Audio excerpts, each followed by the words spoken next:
महाभारत को अब तक का जितने भी युग हुए हैं, जितने भी भगवान के अवतार हुए, उसमें सबसे बड़ा युद्ध माना गया है, जो सबसे बड़े स्किल्स पे, बड़े लेवल पे हुआ था। इस युद्ध में किस प्रकार के जो शस्त्र थे वो यूज हुए? शस्त्र तो काफ़ी सारे, तो हम जानते हैं कि नारायणी सेना ने भी कौरवों की तरफ से भाग लिया था इस युद्ध में, और नारायणी सेना, नारायण की सेना तो अद्भुत से अद्भुत शस्त्र थे, लेकिन वो भी ऑपोजिंग पार्टी के पास।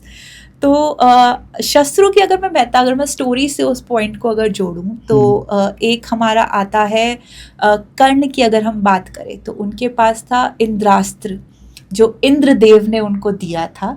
जब इंद्रदेव ने उनसे छल से उनके कवच और कुंडल मांग लिए थे ताकि that could not be a barrier और ये अर्जुन के हाथों मर सके, तो तब उन्होंने, इंद्रदेव ने उनको एक अस्त्र दिया था कि जब भी तुम इसका आवाहन करोगे किसी को भी टारगेट करके, that person will be gone from there. And then हमारे कर्ण यहाँ पर गुरु परशुराम के शिष्य रहे हैं, तो उनसे भी काफ़ी सारे अस्त्र उन्हें मिले थे, जैसे कि एक विजय धनुष, कि जब तक वो कर्ण के हाथ में रहता तब तक उनकी हत्या नहीं करी जा सकती थी। उसके अलावा परशुराम जी ने उन्हें ब्रह्मास्त्र का और अन्य अस्त्रों का भी ज्ञान दिया था, लेकिन with obviously because of a curse then Karna was never able to use those अस्त्र, but उनके पास वो definitely वो विजय धनुष था। and Krishna knew all about everyone's अस्त्र, he knew कि कब कौन सा अस्त्र किससे छुड़वाना है, कब किसका यूज करना है, he knew all of it। अगर पांडवों की साइड पे बात करें तो अर्जुन के पास गांडीव, उनका एक डंकार, अगर बोला जाता है कि गांडीव के अगर डंकार हो, that itself is the biggest vibration for the entire universe, right. So Arjun का गांडीव था। अगर हम भीम की गदा की बात करें, वो गदा उतनी ही शक्तिशाली है क्योंकि भीम भी हमारे हनुमान जी के ही भक्त भी थे और शिष्य भी थे, तो वो उनकी गदा में वही प्रहार था और उतनी ही तीव्रता थी कि मतलब जैसे मानो स्वयं हनुमान जी प्रहार कर रहे हों।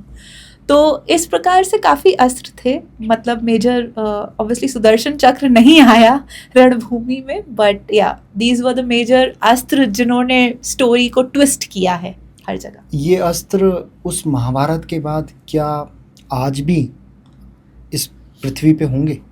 Do you believe?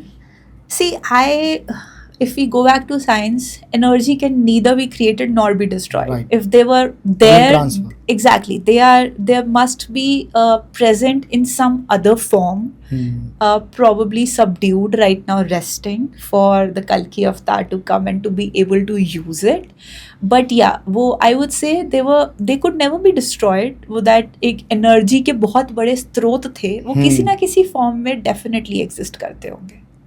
और कल की अवतार नेक्स्ट जो भगवान कृष्ण का है, शायद उसी के लिए वो सब चीज़ें बचा के रखी गई हों, क्योंकि कहीं ना कहीं मैंने ज़्यादा इस बारे में डीपली नहीं पढ़ा, बट जब भी थोड़ी बहुत रिसर्च करिए तो वहाँ पर इनकी जो जोड़ा जाता है जिनको, चाहे इनके अवतार हो या इनके जो शस्त्र हो, वो कल की अवतार के साथ बहुत पास में है। चाहे उसमें खुद अश्वत्थामा हो, वो उनकी खुद की अपनी जो एनर्जी, जो शक्तियाँ, वो स्टिल अपनी बचा के रख रहे हैं, क्योंकि वो भी सामने नहीं आ सकते, राइट, जस्ट फॉर, क्योंकि उनको कल की अवतार जब होगा तब उनका साथ देना है। That's why.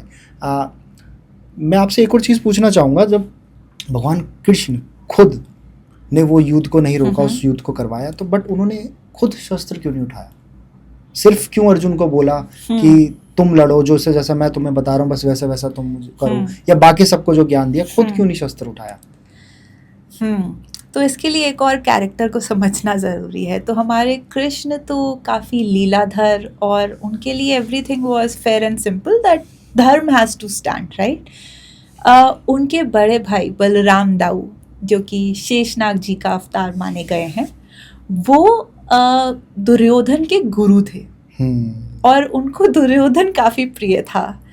उन्हें हमेशा से था, and which is somewhere true also, that द्यूत क्रीड़ा में जो भी हुआ, that was equally a fault of Duryodhan as much as it was of Yudhishthir. So अगर यादवों को किसी के साइड से लड़ना है, so we can not be biased कि मतलब हमारी बहन सुभद्रा के पति हैं अर्जुन, तो हम उन्हीं की साइड से लड़ेंगे. We have to be impartial, right? Because अगर वहाँ पे पांडव तुम्हारे प्रिय हैं, तो यहाँ भी मुझे दुर्योधन और कौरव प्रिय हैं, राइट? एंड द्यूत क्रीड़ा से कोई नहीं बता सकता कि कौन सही था, कोई गलत था.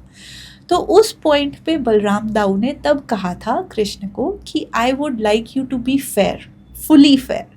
अगर तो हम एक साइड से लड़ रहे हैं, तो we also have to give some power to the other side.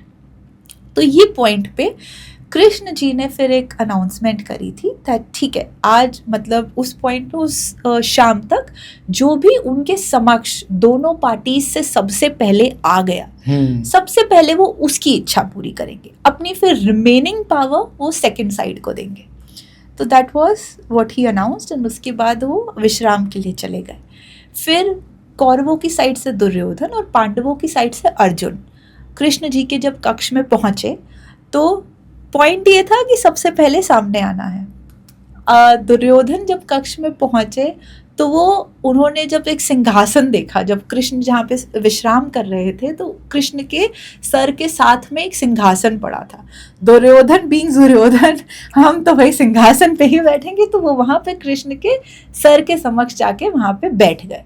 जब अर्जुन कक्ष में पधारे, तो उन्होंने ना सिंहासन देखा, ना अनाउंसमेंट याद रखी. उनको तो अपने भोले और सौम्य रूप वाले कृष्ण के दर्शन प्राप्त हुए, और वो अपने भक्ति भाव से, मित्रता भाव से, बड़े प्रेम से जाकर उनके पैरों के समक्ष जाके बैठ गए.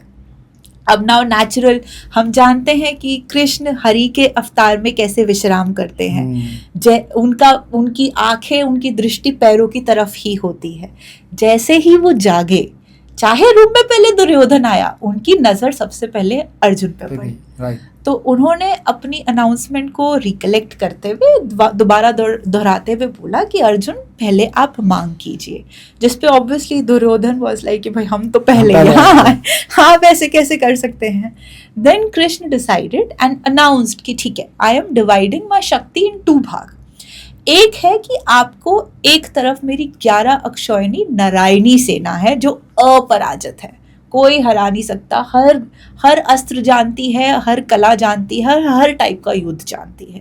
और दूसरी तरफ हूँ मैं निहत्ता, और नो अस्त्र कुछ नहीं, मैं बस अपने युद्ध में अपने मार्गदर्शन के साथ आऊँगा. ये भी उनकी एक लीला का ही भाग था, क्योंकि कृष्ण स्वयं चाहते थे कि वो पांडवों की ओर से लड़े, क्योंकि वहां पर धर्म की स्थापना होने की चांसेस ज्यादा थे. तो अगर दुर्योधन को एक ऑफर दिखाना है जो उसकी आईज में बड़ा अच्छा सा लगे, जो उसके लिए सबसे बेस्ट, एग्जैक्टली, तो then he very carefully used the words की अपराजित नारायणी सेना वर्सेस मी निहत्था, मेरे हाथ में कुछ अस्त्र नहीं होगा, मैं कुछ नहीं कर सकता युद्ध के अंदर. So this was a part of leela. अब इसको जब सुना दोनों पक्षों ने, तो अर्जुन ने अपने भक्ति भाव से पूर्ण समर्पण के साथ माधव को अपनी साइड पे आने की गुजारिश करी. और दुर्योधन उसमें हैप्पी कि भाई ठीक है, तुम क्या कर लोगे अकेले कृष्ण के साथ, हम अक्षौहिणी सेना लेके चलते हैं, तुम माधव के साथ खुश रहो. तो फिर ऐसे डिवाइड हुई थी पावर की, that then Krishna decided to be part of Pandavas and उनकी सेना लड़ेगी कौरवों की साइड से. तो बलराम दाऊ भी वहां पे संतुष्ट, कृष्ण भी संतुष्ट, दुर्योधन भी संतुष्ट, अर्जुन भी संतुष्ट, एवरीबडी हैप्पी.